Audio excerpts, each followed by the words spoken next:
Right గా details చూస్తే rain season పై CM Revanth Reddy సమీక్షించారు. ప్రస్తుత సీజన్ ను దృష్టిలో పెట్టుకుని హైదరాబాద్ నగరంలో వర్షాలు వరదల పరిస్థితులు తలెత్తినప్పుడు కమాండ్ కంట్రోల్ సెంటర్ నుంచి పర్యవేక్షించడానికి ఒక వ్యవస్థను ఏర్పాటు చేసుకోవాలని అధికారులను ఆదేశించారు.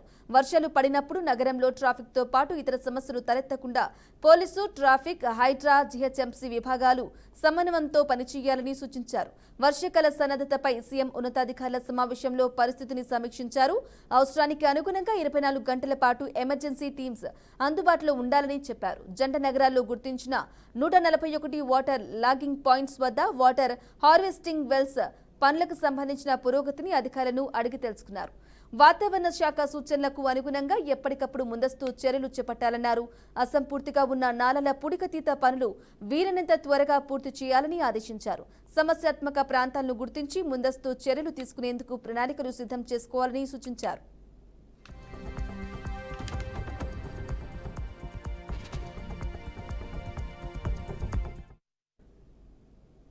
గుంటూరు జిల్లాలో మాజీ సీఎం వైఎస్ జగన్మోహన్ రెడ్డి పర్యటించారు. ఇటీవల తెనాలిలో జరిగిన ఘటనలో జాన్ విక్టర్, కరీముల్లా, రాకేష్ అనే ముగ్గురు యువకులను గంజాయి విక్రయం ఆరోపణలపై పోలీసులు నడి రోడ్డుపై లాఠీలతో కొట్టడంపై ఆగ్రహం వ్యక్తం చేశారు. అనంతరం జాన్ విక్టర్ ఇంటికి వెళ్లి విక్టర్ కుటుంబాన్ని పరామర్శించారు. రాష్ట్రంలో ప్రస్తుతం రెడ్ బుక్ పాలన నడుస్తోందని మాజీ సీఎం తీవ్రంగా విమర్శించారు. తెనాలి ఘటనే ఇందుకు ప్రత్యక్ష ఉదాహరణ అని జగన్మోహన్ రెడ్డి పేర్కొన్నారు. రెడ్ బుక్ రాజ్యాంగంతో ఏ రకంగా అదుపు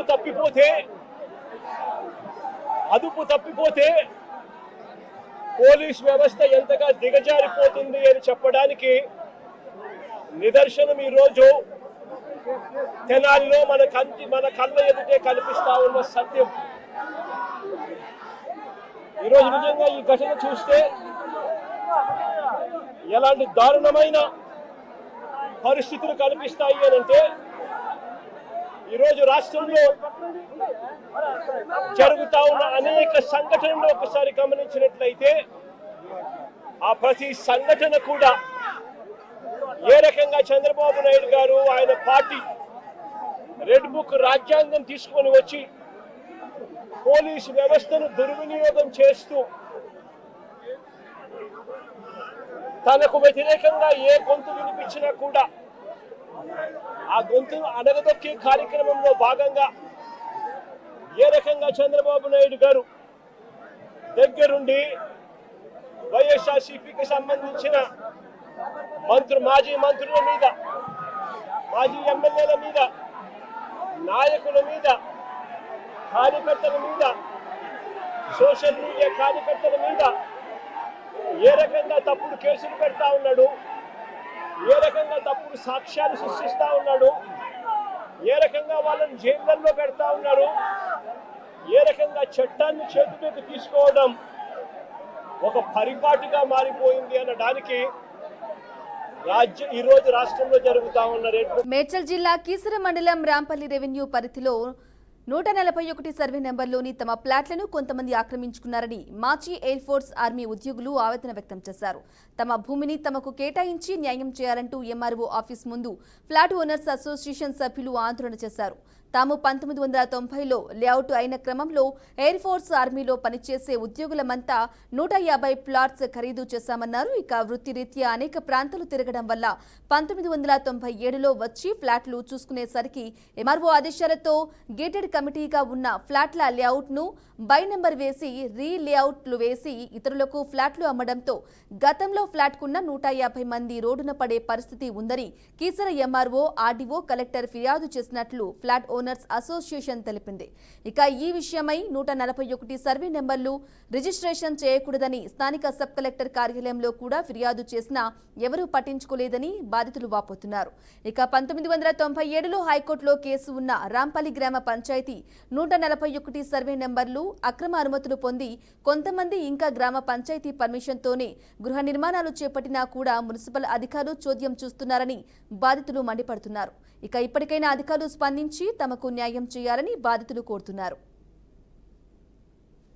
ప్లాట్లు మాకు ఇప్పించాలి, మా ప్లాట్లు మాకు ఇప్పించాలి, మా ప్లాట్లు మాకు ఇప్పించాలి. కల్పించి మాకు న్యాయం జరగాలి. మా ప్లాట్లు మాకు ఇప్పించాలి. మాకు న్యాయం జరగాలి. ఎంఆర్ఓ గారు, ఆర్డీఓ గారు స్పందించి మా ప్లాట్లు మాకు ఇప్పించాలి. ప్లాట్లు మాకు ఇప్పించాలి. మా ప్లాట్లు మాకు ఇప్పించాలి. మేమంతా ఎక్స్ సర్వీస్ మెన్ ఒక హౌసింగ్ సొసైటీ లాగా ఏర్పడి ప్లాట్లు కొన్నామండి. Survey number 414 Rampalli village Keesara మండలంలో. అది మేము 89 నుంచి 92 వరకు రిజిస్ట్రేషన్లు అయినాయి. తర్వాత 97లో ఎంఆర్ఓ గారు దాన్ని అగ్రికల్చర్ ల్యాండ్ అని కన్వర్ట్ చేసి వేరే వాళ్ళకి డిస్ట్రిబ్యూట్ చేశామని చెప్పారు. వాళ్ళంతా ఇప్పుడు కబ్జా చేసి మమ్మల్ని ప్లాట్లోకి రానియకుండా చేస్తూ ఉన్నారు. 2010 నుంచి వాళ్ళు కన్స్ట్రక్షన్లు మొదలుపెట్టి ఇబ్బంది పెడుతున్నారు. మేము ఎంఆర్ఓ గారికి కంప్లైంట్ ఇచ్చాము, ఆర్డీఓ గారికి ఇచ్చాము. కోర్టులో నడుస్తూ ఉన్నది. కలెక్టర్ గారికి ఇచ్చాము. కానీ ఇంతవరకు మాకు ఏం న్యాయం జరగలేదండి. దయచేసి ఎంఆర్ఓ గారు, ఆర్డీఓ గారు స్పందించి మాకు న్యాయం చేయాలని, మా ప్లాట్లు మాకు ఇప్పించాలని ప్రార్థన అండి. కంప్లైంట్ చేయలేదా? మా ప్లాట్ అక్కడ ప్లాట్ నంబర్ 118, 119, 120 ఇప్పుడు మా ప్లాట్ని కబ్జా చేయడం జరిగింది. Survey number 414 Rampalli. అది కబ్జా చేసి ఇళ్ళన్నీ కట్టేస్తూ ఉన్నారు. ఇప్పుడు మాకు న్యాయం జరగాలి. మా ప్లాట్లు మాకు రావాలి. మాకు ఇప్పుడు హైకోర్టులో కేసులు 2 పెండింగ్ ఉన్నాయి. అయినా కూడా ఇప్పుడు వీళ్ళు కట్టుకుంటూ పోతున్నారు. అసలు ఆగటం లేదు. మేము ఎంత చెప్పినా మమ్మల్ని అక్కడ రానివ్వటం లేదు. ఇప్పుడు ఎంఆర్ఓ గారు, ఆర్డీఓ గారు మాకు న్యాయం చేయాలని మేము కోరుతున్నాం. మరి మీరు మున్సిపల్ ఏమైనా కంప్లైంట్ చేయలేదా? మున్సిపాలిటీకి ఆల్రెడీ కంప్లైంట్ ఇచ్చాము మేము. కానీ దాని మీద ఇంతవరకు ఏం స్పందన లేదు. ఈవెన్ రిజిస్ట్రేషన్ ఆఫీస్లో కూడా మేము రిజిస్ట్రేషన్ స్టాప్ చేయమని ఇచ్చాము లెటర్. కానీ దాని మీద కూడా స్పందన లేదు. ఇప్పుడు మేము కోర్టు నుంచి ఆర్డర్ తీసుకురావాలని చెప్పారు వాళ్ళు. కానీ ఇప్పుడు కోర్టు నుంచి అయితే ఆర్డర్స్ రావు. కానీ ఇప్పుడు మాకు అక్కడ ఇల్లీగల్ కన్స్ట్రక్షన్స్ ఎక్కువైపోయినాయి. అవన్నీ స్టాప్ చేయాలి. ఇప్పుడు లేఅవుట్ కూడా మా లేఅవుట్ని మార్చేసి వేరే లేఅవుట్ వేసి చేస్తున్నారు వాళ్ళు. ఇవన్నీ ఆపి మాకు న్యాయం చేయాలని చెప్పి, మా ప్లాట్ మాకు ఇప్పించాలని చెప్తున్నారు. మా దాదాపు 100 మందికి పైన ఉన్నారు ప్లాట్ ఓనర్స్. అందులో మా ప్లాట్లన్నీ కబ్జా అయిపోయినాయి. ఇప్పుడు కబ్జా నుంచి కబ్జా చేసిన వాళ్ళు మనకు అజీం, ముఖీము, రవికుమారు, పద్మ, వీళ్ళంతా రాంపల్లి వాళ్ళు అనమాట. రైట్గా ప్రకాశం జిల్లా గిద్దలూరులో వృద్ధులకు ఇంటి వద్దకే రేషన్ అందించే కార్యక్రమాన్ని ఎమ్మెల్యే ముత్తుముల అశోక్ రెడ్డి ప్రారంభించారు. లబ్ధిదారుల ఇంటి వద్దకు వెళ్లి ఎమ్మెల్యే అశోక్ రెడ్డి రేషన్ అందించారు. జూన్ 1వ తేదీ నుంచి ప్రతి నెల 5వ తేదీలోపు వృద్ధులకు, వికలాంగులకు రేషన్ డీలర్లు ఇంటి వద్దకే తీసుకువచ్చి రేషన్ సరుకులు అందిస్తారని ఎమ్మెల్యే తెలిపారు. ఇచ్చిన హామీలన్నింటినీ ఎన్డీఏ ప్రభుత్వం ఒక్కొక్కటిగా నెరవేరుస్తుందన్నారు. ఇప్పటికే అన్న క్యాంటీన్లు ప్రారంభించడం, పెన్షన్లు అందించడం, ఉచిత గ్యాస్ సిలిండర్లు పంపిణీ చేపట్టడం జరిగిందన్నారు. ఆగస్టు 15వ తేదీ నుంచి మహిళలకు ఉచిత బస్సు ప్రయాణం కూటమి ప్రభుత్వం కల్పిస్తుందని ఎమ్మెల్యే అశోక్ రెడ్డి తెలిపారు. 12 నుంచి సాయంత్రం 4 లోపల మీకు తెచ్చిస్తారు. 5 గంటలు అయిపోతుంది. ఇంతకుముందు ఇప్పుడు ఇంటికి వచ్చి ఇచ్చినా కదా 65 సంవత్సరాలు నిండిన వాళ్ళకి కానీ ఈ నెల 1వ తారీఖు నుంచి రాష్ట్ర ప్రభుత్వము, ఎన్డీఏ ప్రభుత్వము, గౌరవ ముఖ్యమంత్రి చంద్రబాబు నాయుడు గారు, అలాగే గౌరవ పౌర సరఫరాల శాఖ మంత్రులు నాదెళ్ల మనోహర్ గారు వీరి నేతృత్వంలో రేషన్ షాపుల వద్దనే సరుకుల పంపిణీ అనేటువంటి కార్యక్రమానికి శ్రీకారం చుట్టింది. అయితే గతంలో 65 సంవత్సరాలు వయసు నిండినటువంటి వాళ్ళు కానివ్వండి, లేకపోతే ఏదైతే మంచంలో నుంచి కదలలేని స్థితిలో ఉన్నటువంటి వాళ్ళు కూడా అక్కడికి వాళ్ళు ఏదైతే ఆ యొక్క వ్యాన్ ఉంటుందో వ్యాన్ దగ్గరకు పోయి సరుకులు తీసుకొని రావాల్సినటువంటి పరిస్థితి. వ్యాన్ దగ్గర మూల మీదకి వస్తే అక్కడి పోయి తీసుకోవాలంటే మండు టెండలో కానీ వర్షంలో కానీ అక్కడికే పోవాల్సినటువంటి పరిస్థితి నుంచి ప్రతి నెల 1వ తారీఖు నుంచి 15వ తారీఖు వరకు ఉదయం 8 నుంచి 12 వరకు, సాయంత్రం 4 నుంచి రాత్రి 8 వరకు ఏదైతే రేషన్ షాప్ ఉంటుందో షాప్ వద్ద 15వ తారీఖు వరకు వారికి సరుకులు ఇవ్వడం జరుగుతుంది. అయితే నేను చెప్పినటువంటి కదలలేని స్థితిలో ఉన్నటువంటి వ్యక్తులు కానివ్వండి, లేదా 65 సంవత్సరాల వయసు నిండినటువంటి వ్యక్తులకి రేషన్ డీలర్లు 1వ తారీఖు నుంచి 5వ తారీఖు లోపల ఉదయం 12 నుంచి సాయంత్రం 4 లోపల వారి రాష్ట్రావతరణ వేడుకల్లో భాగంగా నిన్న మహబూబాబాద్ జిల్లా డోనకల్ పట్టణ కేంద్రంలో ఉద్రిక్తత వాతావరణం చోటు చేసుకుంది. బీఆర్ఎస్ మాజీ ఎమ్మెల్యే రెడ్డియా నాయక్ పార్టీ శ్రేణులతో కలిసి గాంధీ బొమ్మ కూడలిలో కాంగ్రెస్ ఏర్పాటు చేసిన వేదిక మీదుగా ర్యాలీ నిర్వహించారు. దీంతో బీఆర్ఎస్ కార్యకర్తలు కాంగ్రెస్ కార్యకర్తలకు మధ్య వాగ్వాదం చోటు చేసుకుంది. మాట పెరగడంతో ఇరు వర్గాల కార్యకర్తల మధ్య తోపులాట చేసుకోవడంతో ఉద్రిక్తత నెలకొంది. ఈ క్రమంలో మాజీ ఎమ్మెల్యే రెడ్డియా నాయక్తో సహా 17 మందిపై కేసు నమోదు చేసి విచారణ చేస్తున్నామని పోలీసులు తెలిపారు. శాంతి భద్రతలకు విఘాతం కలిగించడం వల్లే కేసు నమోదు చేశామని సీఐ రాజేష్ నాయక్ తెలిపారు.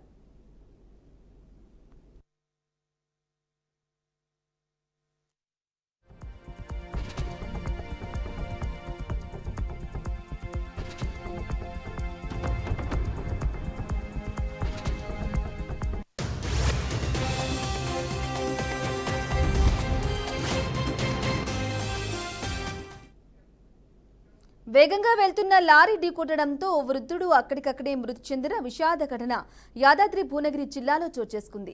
భువనగిరి మండలం వడాయిగూడెం స్టేజ్ వద్ద ఈ ప్రమాదం జరిగింది.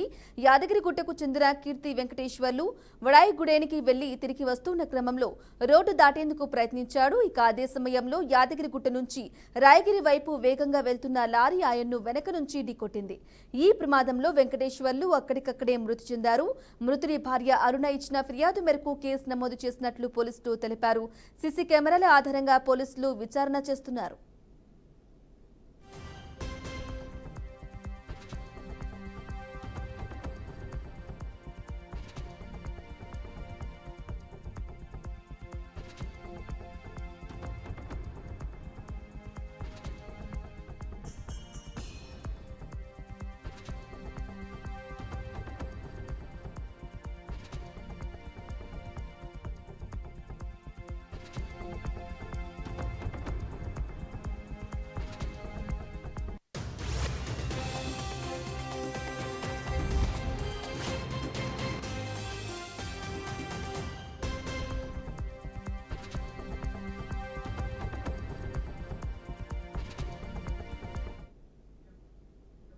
రైట్ ఆపరేషన్ సింధూర్ పై కాంగ్రెస్ అగ్రనేత రాహుల్ గాంధీ మరోసారి సంచలన వ్యాఖ్యలు చేశారు.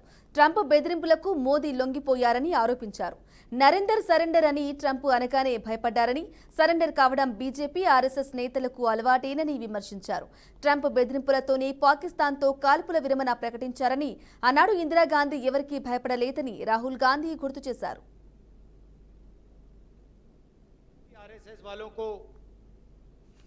अब मैं अच्छी तरह जानता हूं, इन पर थोड़ा सा दबाव डालो, थोड़ा सा धक्का मारो, डर के भाग जाते हैं ये लोग। जैसे उधर से ट्रंप ने एक इशारा किया, फोन उठाया, कहा मोदी जी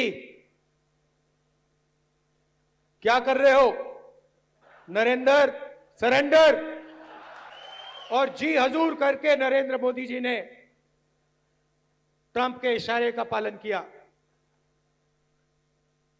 आपको एक समय याद होगा जब फोन कॉल नहीं आया था, 7th फ्लीट आई थी, 71 की लड़ाई में 7th फ्लीट आई थी, हथियार आए थे, एयरक्राफ्ट कैरियर आया था। इंदिरा गांधी जी ने कहा मुझे कुछ जो करना है मैं करूंगी। ये फर्क है, इनका कैरेक्टर है। ये सारे के सारे ऐसे हैं। आजादी के समय से सरेंडर वाली चिट्ठी लिखने की आदत है। 1 सेकंड में थोड़ा सा दबाव पड़े, भैया ये लो, हाँ, तो ये इनका कैरेक्टर है। कांग्रेस पार्टी सरेंडर नहीं होती है। गांधी जी, जवाहरलाल नेहरू, सरदार पटेल, పాక్ జనరల్ మునీర్ తప్పుడు ప్రచారం చేశారని సిడిఎస్ అనిల్ చౌహాన్ చెప్పారు. రక్తం నీరు కలిసి ప్రవహించవని అన్నారు. ఇక ఉగ్రవాదం పడక కింద భారత్ ఉండబోదని స్పష్టం చేశారు. ఉగ్రవాదాన్ని ప్రోత్సహించడం పాకిస్తాన్ విధానంగా మార్చుకుందని, తీవ్రవాదాన్ని ప్రోత్సహించడం పాక్ ఆపేయారని సిడిఎస్ సూచించారు. ఇక పాక్ భారత్ ఉద్రిక్తతల సమయంలో చిన్న నష్టాలు జరిగాయని, కానీ నష్టాలను కాకుండా వచ్చిన విజయాన్ని చూడాలని సిడిఎస్ వివరించారు. So violence is, we all know that war and warfare are synonymous with the political history of mankind, and warfare is as old as human civilization. This is because I think dominance and self-preservation is part of human nature. Any kind of war, I think, has two important elements into it. That is the violence, and this is violence as well as the politics behind violence. So violence is needed for attainment of political objectives. That's regarding imposition of one's wills on the enemy. That I think is important. And politics is, which is said that war is a continuation of politics by other means. So they're not happening in watertight kind of compartments. And we'll talk about this particular part a bit later. Third important thing which we have learned recently, apart from politics and violence, which are two important constituents of war, is communication. I think this is happening constantly, and this also become an important constituent of war, and is an important third element. Any war is characterized by combat, and I think that is important. Combat also has, you can say, 3 or 4 important elements of it, and I'll talk about all these 4 elements. విదేశాంగ మంత్రి జయశంకర్ తో అఖిలపక్ష బృందం సమావేశమైంది. Operation సింధూర్పై విదేశాలకు వెళ్లి వచ్చిన జయజయంత్ panda బృందం జయశంకర్ తో భేటీ అయ్యింది. ఈ టీం అల్జీరియా, సౌదీ, కువైట్, బహ్రెయిన్లలో పర్యటించింది. జయశంకర్ ను కలిసి తమ పర్యటన ఫీడ్బ్యాక్ ను పాండా టీం అందించింది. పర్యటనను విజయవంతంగా ముగించుకుని నివేదిక అందించిన బృందానికి విదేశాంగ మంత్రి జయశంకర్ అభినందించినట్లు సమాచారం.